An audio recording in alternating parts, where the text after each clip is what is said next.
Hello, this is Big Dustin Wilson, and you are listening to the Three Count Podcast. Ew!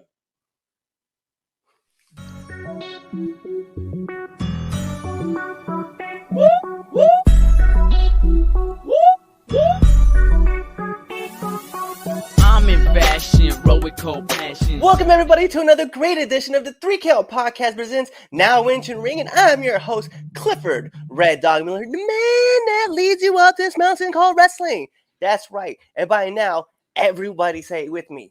I am your Sherpa. That's right, but like every good Sherpa, you gotta have somebody who's been there, done that, and can do it more efficiently than you can. That's why it's never about me, it's about who's entering the ring. And who's entering the ring today? Well, you can find this man at TCW, SWO, Fight Club, Invictus. He's at High Tensions, 1CW, and TPW, and those are just things he's done so far this year. He is a manager, a wrestler, a creator, a director, a producer, an actor, and so much more. He is Big Dustin Wilson. Ew! What's going on? I like the intro. That intro is hot. That's good. Man, I appreciate it. So you actually, currently, as far as I know, you're our last member of the Goons. Yeah. We're pretty spread out. I don't know if you've gotten Saul yet. He's a little bit of a later addition. Love him. But yeah, I am. I love the Goons dearly. I actually, in preparation for this, I listened to Killian Eel's pod just to kind of get the feeling of it. And God, I just love the fellas. I really do. Yeah, we've had Robbie on, we've had Saul, and then we had AK on. So it's definitely like a who's list of like everybody who's come on. I was definitely excited when you and I kind of met at 1CW. Although we've crossed paths like numerous times, this was like the first time where we actually kind of had like a real first interaction. And yeah, it was like I was mad excited when you were like, yeah, definitely I'll come on. I was like, oh, let's go. I'm so down to like talk and talk about myself and plug the things that I do. No, but I like doing podcasts. It's fun. It's always an enjoyable conversation. Well, it's funny because like at 1CW, I was, Killian and I were talking obviously about Sonic 2 because, we're both massive Sonic fans. In fact, our new Good Luck Charm is right here. In case you guys Oh, didn't look know. at him! What an adorable little boy. Gosh, I love him. Yep. So it was cool. It was cool being able to chat. But let's jump into this, man. I need to know, who is Big Dust? Who is Big Dust? I'd like to think that Big Dustin Wilson is a deconstruction of humanity itself.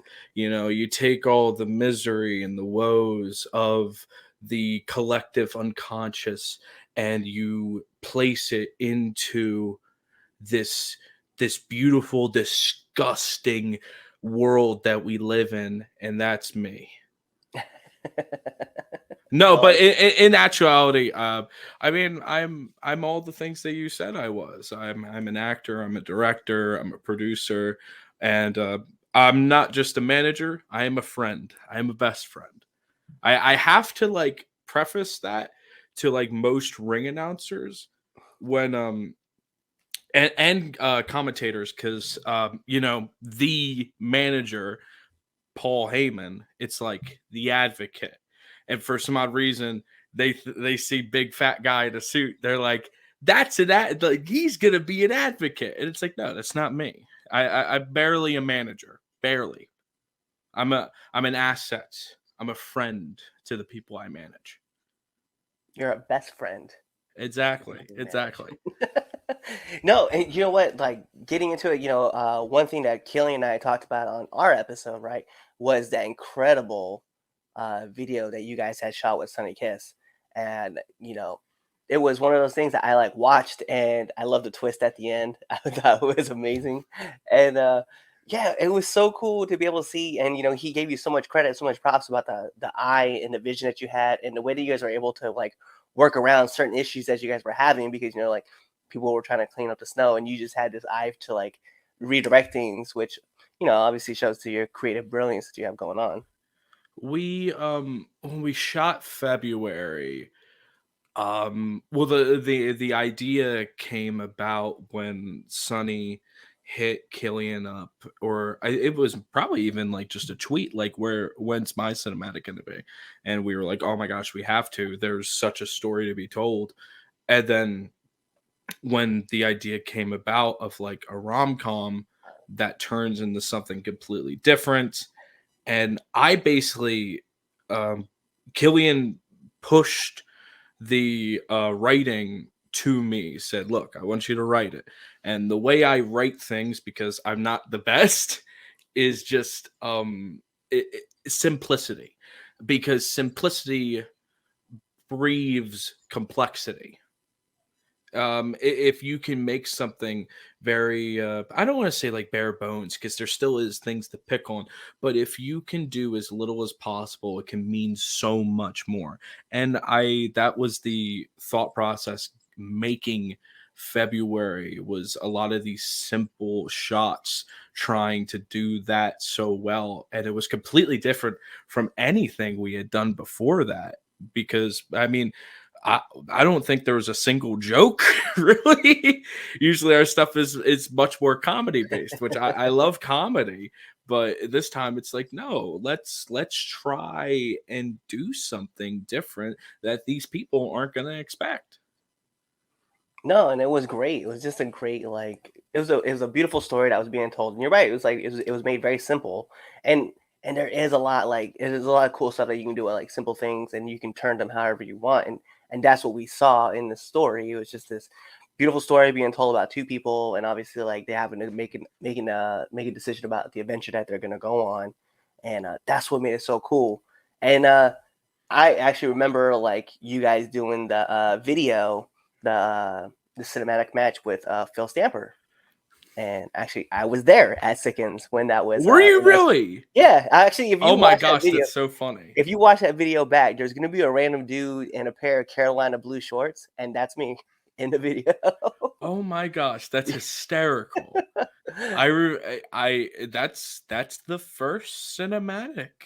I think that's at least the first one that we shot, because the first one that released, I believe, was Elo Neal. Mm. But I mean, Phil was the first person that we went to, and then we had the area of the shoot, and we just God, and then that started this whole entire crazy journey and the spiral that we're on right now. So Yeah, and you guys have been doing like a lot of stuff, like really pushing the boundaries in a lot of different areas of in not just in the wrestling community, but just like in the filming, like short filming community too. Like I see like the branches molding and pushing, and just it's cool. It's a beautiful thing to watch. But I gotta ask though, how did you get into wrestling? are you asking how I got my start? Are Yeah, you asking how I got my start? Like how when I knew I wanted to be a part of wrestling, or are you asking when I first made the decision to start training? why not both? Okay, bet. I mean, I've always been a fan.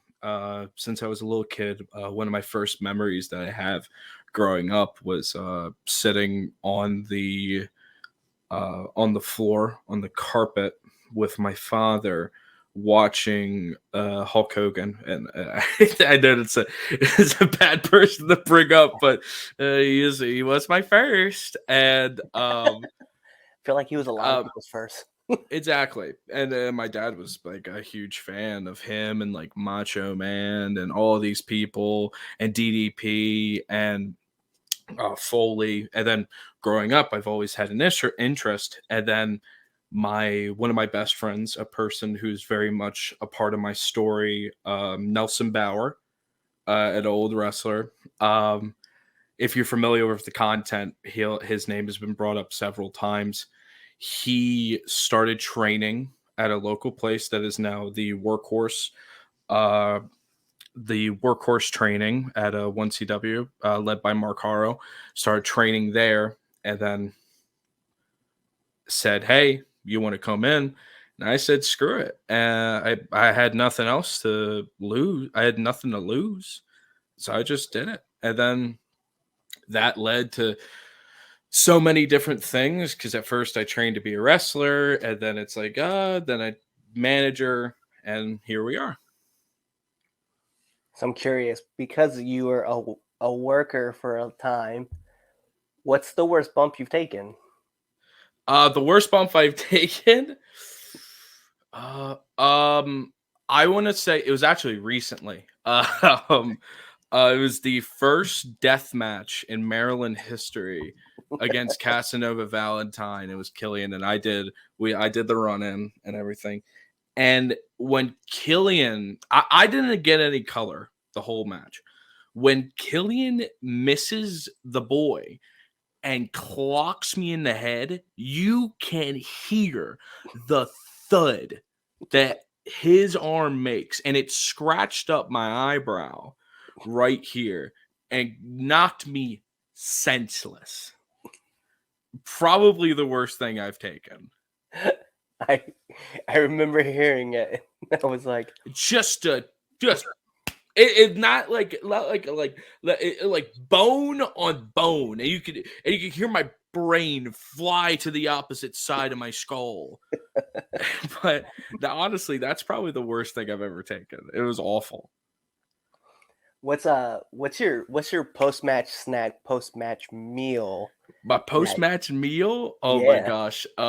Driving home, I always get whenever we stop and grab something to eat at like a low, like if we're stopping at a gas station, I always get the little honey buns.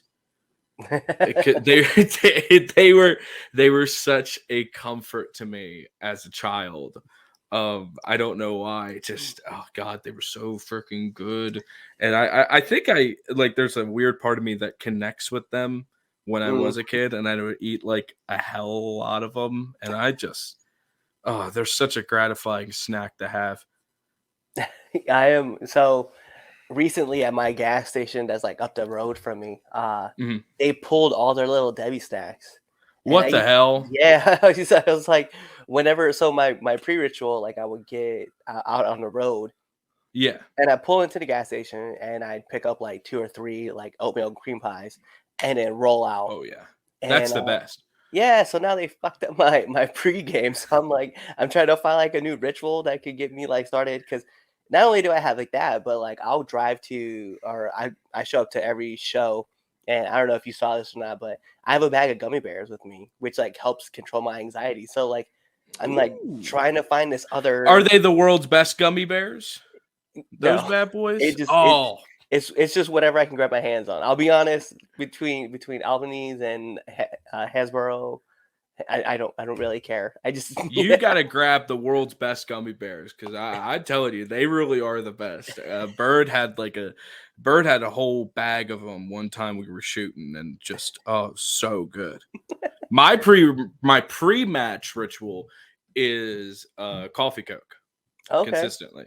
Just coffee cokes. It's a real thing. It's so good. They're awesome. If you can get the vanilla, you're set. It just tastes like vanilla Coke with like a tinge of coffee flavor. Caramel is my personal favorite as well because just it like caramel coffee with a little bit of Coke in there. Oh, Yeah, and then they just came out with the mocha. That one tastes the most like coffee. I tell you, it's crazy tasting. I'm gonna have to go pick those up. I Oh yeah. recently I just found out that in East Baltimore there's the Dragon Ball Super soda, so you can What get is like that? I don't know, but one of my friends sent me a picture and I sent him some money. I was like, "Hey, yo, pick these up for me so I can get them." And there's like vanilla and there's like an orange flavor. Like I guess like Goku is like vanilla. Uh, was it Trunks was orange, and then I think it was like Hmm. strawberry for Vegeta. I was like, I've never even heard of these before. I was like, but give me all the flavors that you can. If there's one thing I like to do with my Dragon Ball, it's consume them. I love to eat. I love to eat my favorite anime characters. Yes, I need to get because like I remember like all that whole set that came out, and we're all totally off tracking this, and I don't really care. Nah, But I you remember the whole vibing. set when like Adidas came out with like the Dragon Ball Z shoes, and like Yeah, they look sick.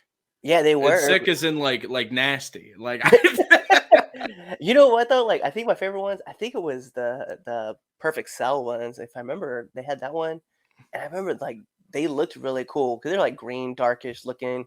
But then the like, only shoes, like the only sponsored shoes that I remember looking really dope, and I think Rob has a pair. It's the Spider-Man. I think mm, it's the Miles Morales ones, and they yes. are disgusting looking. They're awesome. And I'm not a big shoe guy myself, but I like some memorabilia. I saw a kid. He airbrushed. Well, he painted and then he airbrushed a pair of Dragon Ball Z and Air Force Ones, and they're amazing. They're all based Mm. off the tournament, the tournament from Dragon Ball Super. So you Mhm. had, you know, Ultra Instinct Goku, and then you had what was it Beyond Super Yeah, Saiyan 5. where are they at now? What type of Saiyan are they at now? I I know. lost Apparently, track at the Ultra. I lost track at God Goku or something. It's absurd. and now they have like there's a new form for Vegeta coming out where he Oh turns purple, Jesus. Berserker I didn't even Saiyan. know Brawly came back. I didn't even Yeah, know that was a thing. God, and that's such a That good shows shoot. too much. That That show shows too much. that movie of Brawly coming back was Mhm. amazing. I Was know it good? I sat my daughter down and she was kind of like her first experience into like the Dragon Ball world and she just fell in Mhm. love with it. And I was like, bet. I was like, but just know this from Dragon Ball to all the way to the very end of Dragon Ball Super, it's not like this animation at all. Yeah, it look. What was the one Dragon Ball movie I saw? It was the one with Beerus, the cat Oh yeah, in yeah. it. Yeah, I saw that one. I really liked that one, but just my scope with anime is very small, very finite. There's only certain things I can really get into.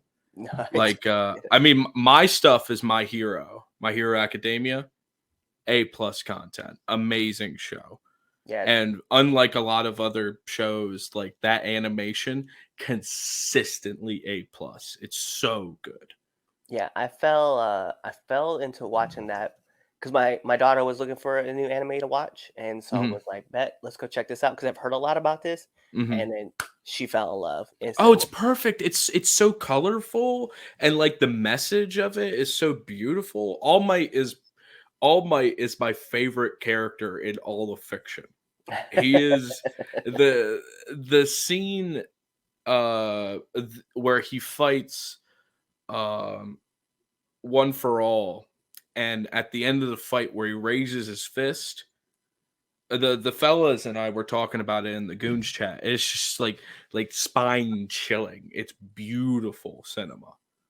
Yeah, and then it's just kind of like the passing of that torch too, because like right there at the end, Exactly. he looks right at the camera and he was just like, "It's up to you," and that's where Baku is just like, "It's you, you're his," you know, and then So good. the And whole world I falls love apart. that too. I love that little interaction with those two, the Bakugo and Midoriya. Yes, It's such a fun little relationship, especially with the newer episodes. It's very entertaining. It's just A plus material. God. we could talk. We could pretty much talk anime pretty much for like the next part. Like if it's between just Dragon Ball and My Hero, and if we're throwing in Sailor Moon, we can I definitely get I to can't get into Sailor Moon. I was always I was always too manly. One of these days I'm gonna nut up and give it a go because I've seen a lot of clips and I've loved them all. That's the thing. yes, The recent show that I just rewatched was Cowboy Bebop, one of the greatest another good television one. series of all time. Oh, it's just so beautiful. And then Netflix went and it's Yeah, just like yeah, they didn't even make the same show. They didn't. I'm sorry, I'm going off on a tangent right no, now, I but appreciate it a lot. that the Cowboy Bebop on Netflix isn't even at all a similar show to the original series, which I'm not against. It's like if it was called anything but Cowboy Bebop, I think I might love the show. Yeah, I agree. I agree But because I it's was like like, man, you so much. take these characters, right? And it's like you're putting them in situations that like these characters wouldn't do. And I don't know. I'm not usually a fanboy about it, but that I just got really like, what are you doing? No, don't worry because I don't fault you at all because even just like the last Airbender, that was like that's not you took a premise of Avatar and you just kind of like ran with this one premise, but Yeah. you changed every. It's like that joke by Larry the Cable Guy where he's like, this one time I Get her dated done. I Right? Get her done. yeah, he was like, I dated this woman who looked like Cindy Crawford, only she was shorter and a little thicker, and her face was all different.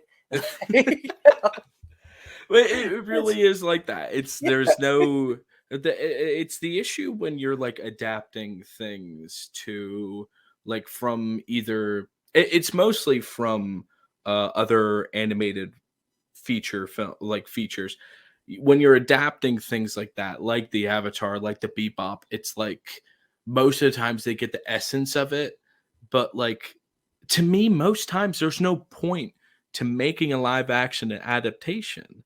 It's like I already have what I want in the show. There's already so much Bebop. Why would I watch the Netflix series? There's right. already so much Avatar, like the seasons, I mean, the books, and also Korra. It's like, why would I even touch anything? And I'm good. why would you let M. Night Shyamalan direct it? Like you know that guy's gonna twist Crazy. everything. What an absurd decision. Yo. So I gotta ask, next part, right? Just like a studio, right? Making a decision to have M. Night Shyamalan. What's one of the hardest things you've had to learn in the business? Um, oh, that's actually a pretty good question. I wasn't expecting that.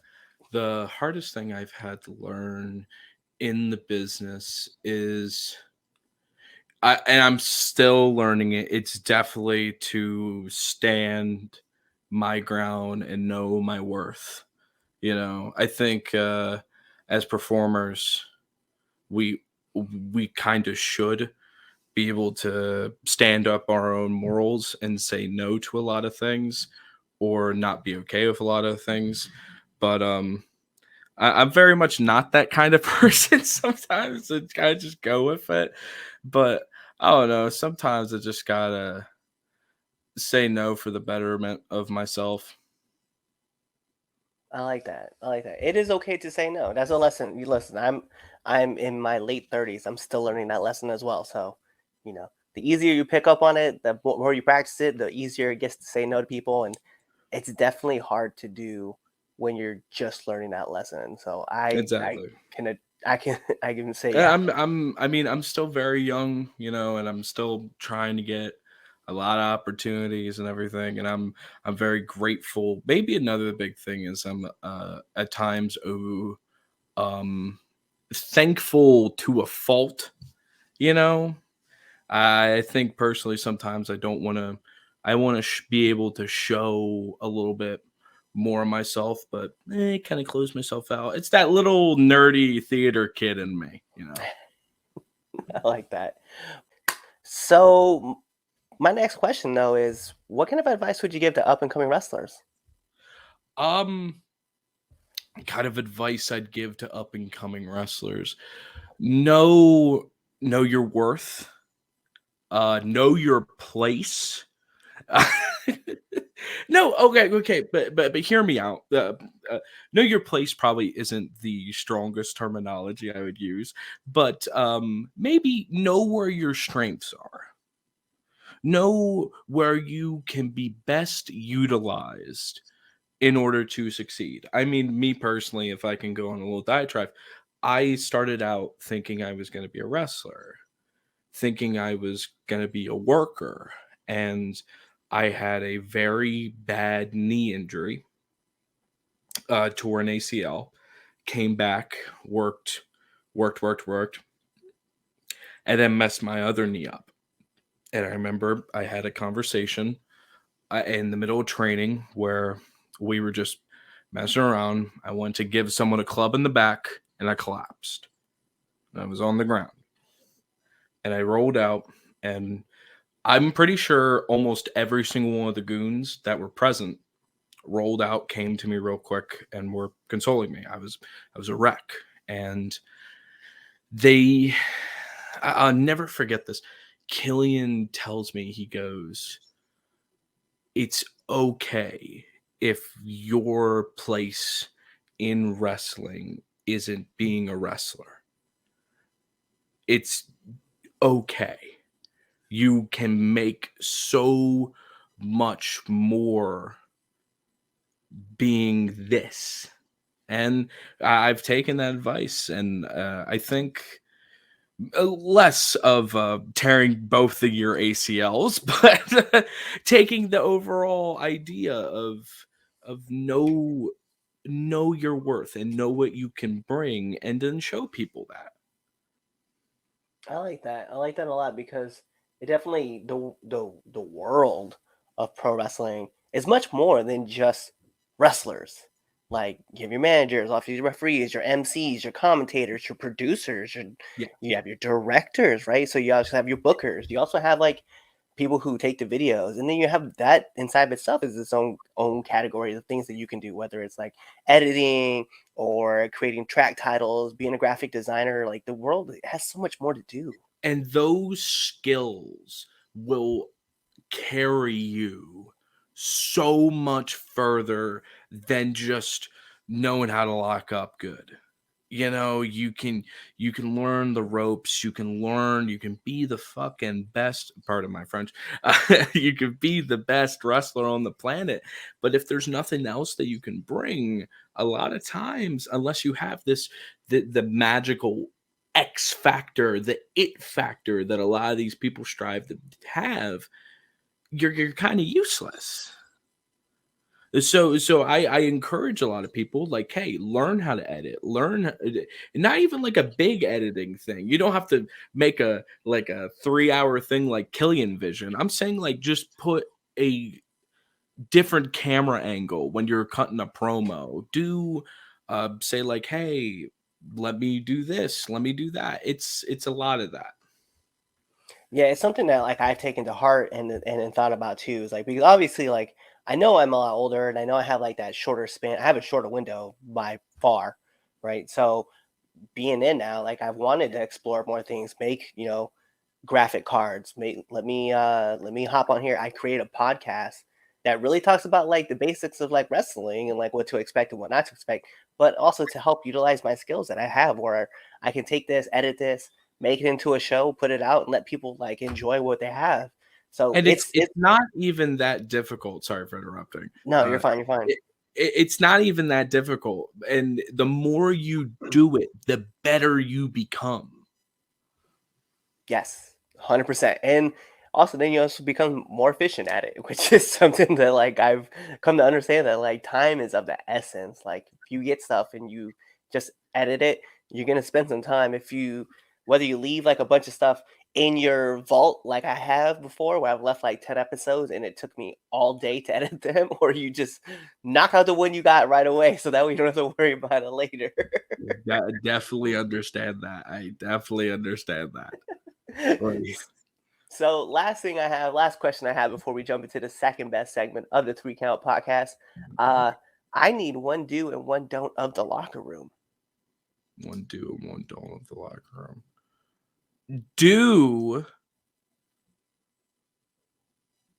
Do smell good.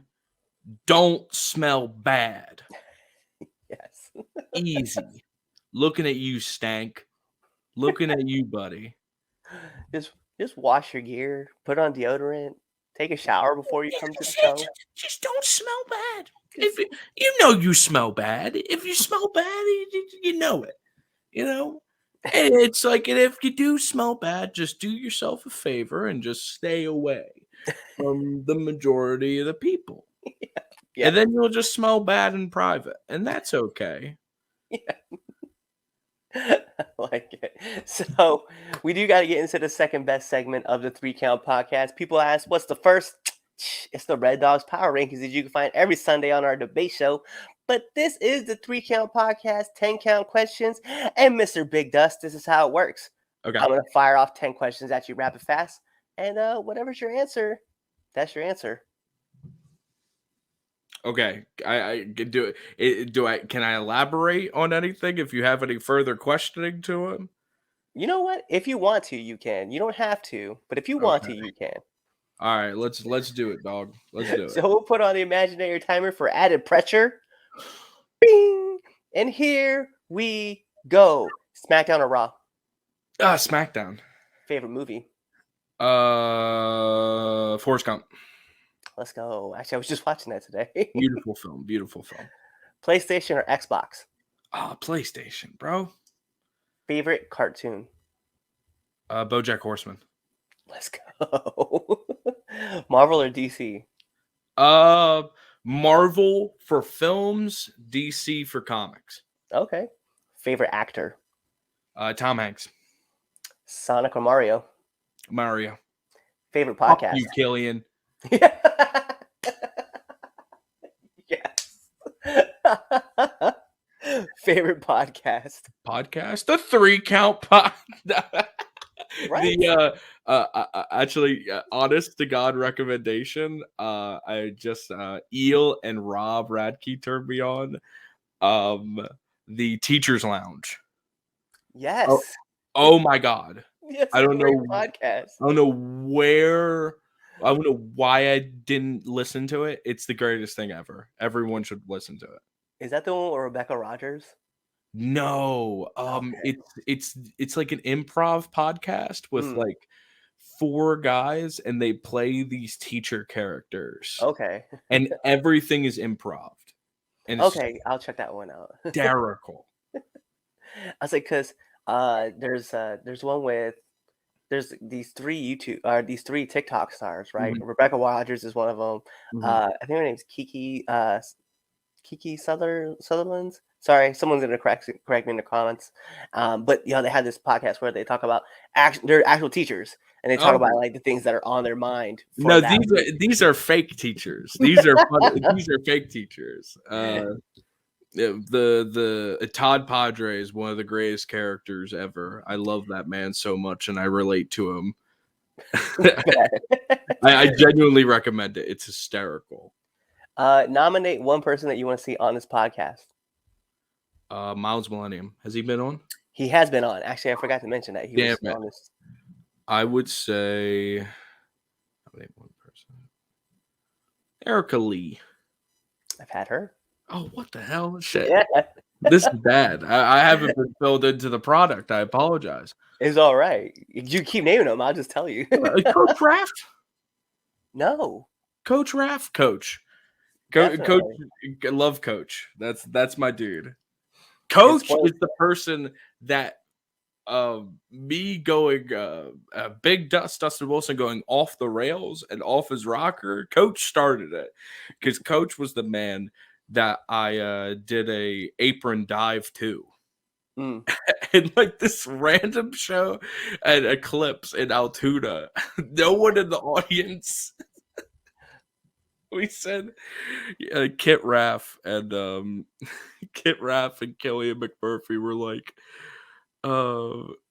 Dust do a dive, and we just said, all right, screw it, let's do it, let's have some fun. And spoiler for those who don't know, Miles Millennium will be back on the show too. Let's go. I love Miles so much. That's the homie. I love that man. And then last but not least, my favorite question to ask every single person who comes on the show: favorite curse word? Fuck. It's a good one. You need in life. It's a good one. It's a good one. Yeah, good F-bomb is all that's needed in this world. Exactly. A very, very, very good, very, very fun word to say. The little K and the ooh. Especially when you have like, and you don't have to be angry to say it, and you get like when you do it out of fun, that's when it's even better. Yeah, fuck. Oh yeah. Nothing's funnier for like a big cap on a huge tirade than just ending it with fuck. Right. I think what else is cool too is that I feel like fuck is the only word that you say, and your facial expressions will tell you exactly how you feel about it. Because like there's a couple of other ones, but like I don't think you could. Yeah, like some of those are a little bit too fucking crass for me. I just like fuck. It's just so easy to say. Like f you, fuck. It's like a couple syllables. You don't gotta try it all. No, right. But those are all my questions that I have. But the last thing I need from you is to let our listeners and our viewers know where they can find you. You can find me on twitter.com at big_dust_, as well as Instagram. Same thing there. Facebook, Dustin Wilson. Please go ahead, check out Birds on Film.